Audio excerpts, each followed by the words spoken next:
Welcome back everybody to my reaction video. And here we got Patrick CC, Auto-Tune Room Music. It will never be the same. I kind of agree with him on that. I think back in when I started listening to music heavy back in 2016, um, I feel like everybody was trying to be the same person, or not really looking up to them and like taking their own style, taking their style and creating it with their own, but they just copied and paste the whole time. So it's like 10 people with the same sound that's literally sounds like the same person, and you're listening to one person over and over again. It's like it's kind of ridiculous, but we're kind of getting away from that as of present time. So I just hope it gets better than what we was a couple of years ago. But if you guys are ready, I'm ready. Let's get into this video. Saying autotune ruined music is an exhausted argument that old people have been complaining about for the past 15 years. Their assumption is that you can use the tool on anyone's voice and it will magically make them a great singer, which is only partially true. Look at this bad singer with autotune versus a good singer with autotune. To the fire, to the limit, to the wall. Oh, I sound good. Yeah,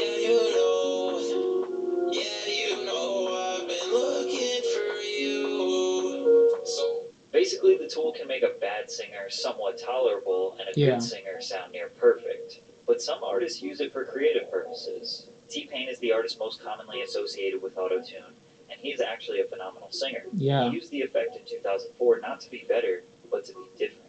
During the beginning of this video, I want you to stop thinking about artists. It's crazy how I didn't see it like that before, because I didn't even know he could sing when he was making music all those years back then. I just thought he was just using autotune because I guess I was too young to even understand that it wasn't his voice completely. He was using autotune, and he could actually really sing.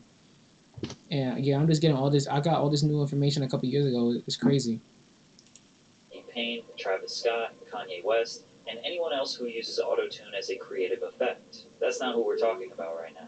The artists in question are the ones who are understood to be good or great singers, but use autotune to achieve perfection, because there is a big problem with perfect singing. But first, a word from our sponsor, Kamikoto. Over 800 years. Hey, get your coins, man. Get your coins. Hey, I like that. I like that. You're getting your money up. Okay. Thanks, Kamikoto. It's good to note that autotune is a plugin, a program that was invented by Andy Hildebrand in 1997. The word auto is important because the program automatically perfects their singing in real time. Shortly after, another similar program was invented called Melodyne. The basic goal of these tools, pitch correction. When an artist sings, they're trying to hit specific notes. If they miss a note, these tools will essentially force the sound recording up or down in pitch to correct the error. But missing a note is not an error. It's called character, style, color, emotion. Sure, if you miss every note, or are constantly missing notes, you are just bad at singing. But the way a singer misses the notes is what makes them unique. Listen to the before and after pitch correction on a great singer's voice. Ain't no sunshine when she's gone. Ain't no sunshine when she's gone. You may not be able to hear a huge difference, but the version with Melodyne removes some of the soul in Bill's voice. Here's an example that is a little more obvious. Actually, wait. Before and after. Let me listen to that again. Hold on. Voice. Ain't no sunshine when she's gone. Ain't no sunshine when she's gone. You can hear it in the beginning. A huge difference, but the version with Melodyne removes some of the soul in Bill's voice. Here's an example that is a little more obvious. Let me go home. Notice how that E4 note Michael Bublé sang is a perfectly straight line? Yep. This would be like pressing down on a piano. The accuracy is next to impossible to achieve by a human. Oh, I'm just far from where you are. His singing just kind of sounds like noise, like a robot, no emotion, which kind of defeats the point because it's an emotional song. Here's another example. When my eyes were stared by the flash of a neon light, just sounds very robotic and soulless. Now compare that to someone who is not using autotune.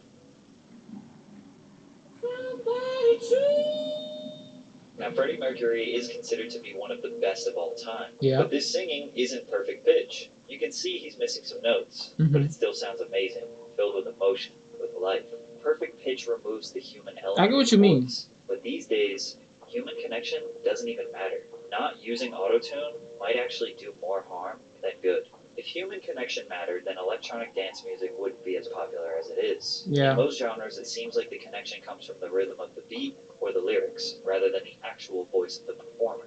However, I think we can agree that hearing an artist perform their work with no effects makes us feel something. I couldn't hide it. I'd hoped you'd see my face and that you'd be reminded that for me.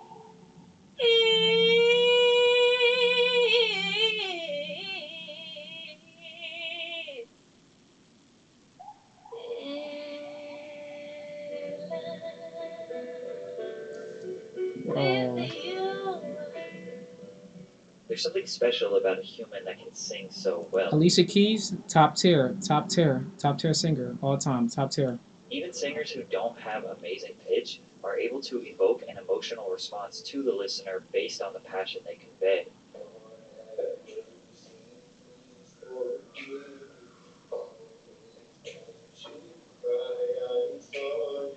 Tired of bezzing and run it up. I gotta put the new bells inside of the freezer. Back at the trap, I was ducking the people, ducking the birds, sending out the Migos. So you would assume that live performances is where you get to see all. I consider Roddy Ricch more of like a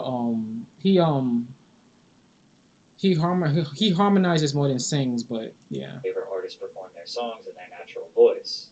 Maybe. Some singers are very adamant about not using autotune in live performances, but sometimes autotune is applied to their microphones without them even knowing.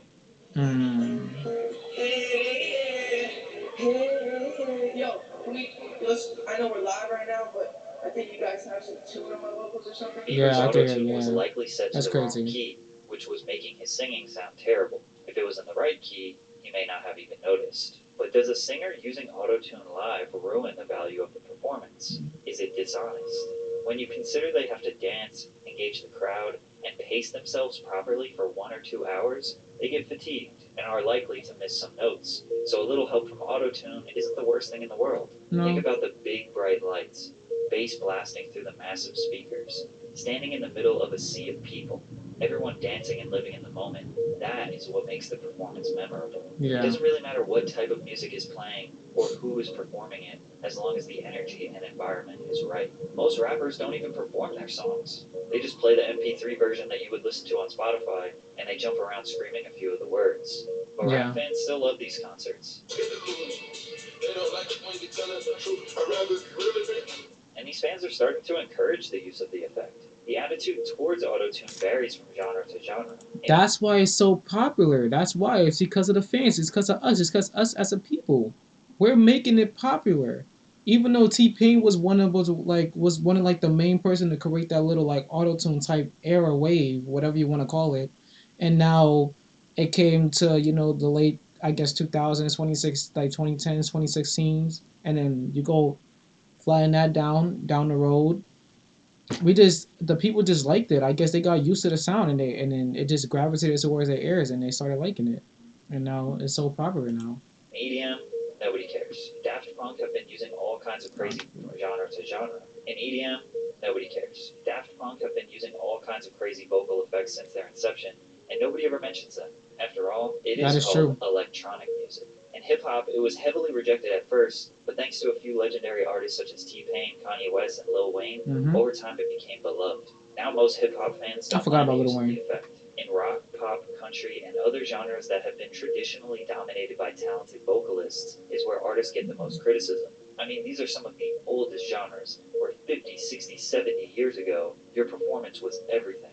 You wouldn't have a career if you weren't a good vocalist. These days, if you don't use autotune, it might actually hurt your potential. Kids and young adults will always be deciding what the status quo is for pop culture. If you don't have a young fan base, you won't be topping the charts. Young people have been so conditioned to hearing perfect pitch for the past 20 years that when we hear something that isn't perfect, it sounds unprofessional or unfinished. Since the industry standard has been pushed to use pitch correction, You have to use it to stay competitive. This leads people to believe that it ruined the music industry. Now, the barrier to entry into the music industry is lower than ever. Anyone can buy a $50 microphone online, download or purchase a DAW and auto-tune and record a song, then post it on TikTok, go viral, and get a record deal. But is that a bad thing? If people like the song, then they like the song. Music is subjective after all. However, some artists will spend years and years mastering their craft, only for it to fall on deaf ears, whereas others blow up by accident or off a gimmick. Does one person deserve more recognition than another? Should there be a new Grammy or award or category for real singers or non-auto-tuned singers? Auto-tune is just another technological advancement that was bound to happen. Humans are always trying to make things easier, faster, more efficient. People think that singing is just a natural talent. It mostly isn't. It takes years and years of practice and training, along with maintaining that skill. Singers are constantly warming up their vocals, making sure they eat and drink properly, and trying to maintain their skill.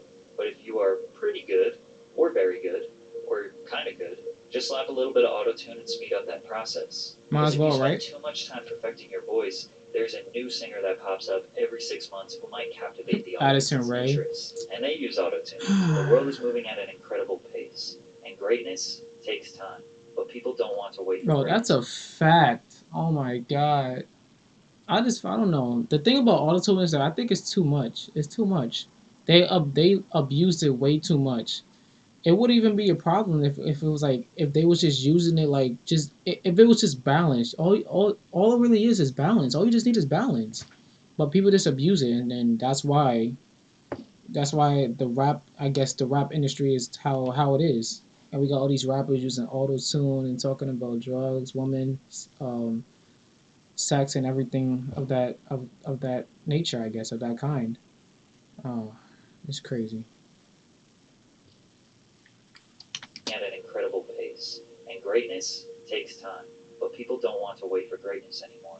So most artists are not willing to take the risk and miss their chance at achieving their music dream. Yeah, it kind of sucks. You have a real talented artist that puts in the hard work, but here comes along a person that just doesn't really care about rap. He just wants to blow up and be rich and be famous. Here he gets a record deal, and then he becomes something he always dreamed of wanting to be, and then doesn't even takes it for granted, and then ruins his career. And then you have this guy that's been trying to blow for years, and it just never works out for him, and now he's just stuck with a low paying job, trying to reminisce on them days which could have been, and but I'm just looking too deep into it. But shout out to Patrick CC, man, another W video, a great video. Um, yeah. And actually, let me drop a like. All right. Well, we reached to the end of the video. Like, comment, subscribe, all that good stuff, and I'll see you next time.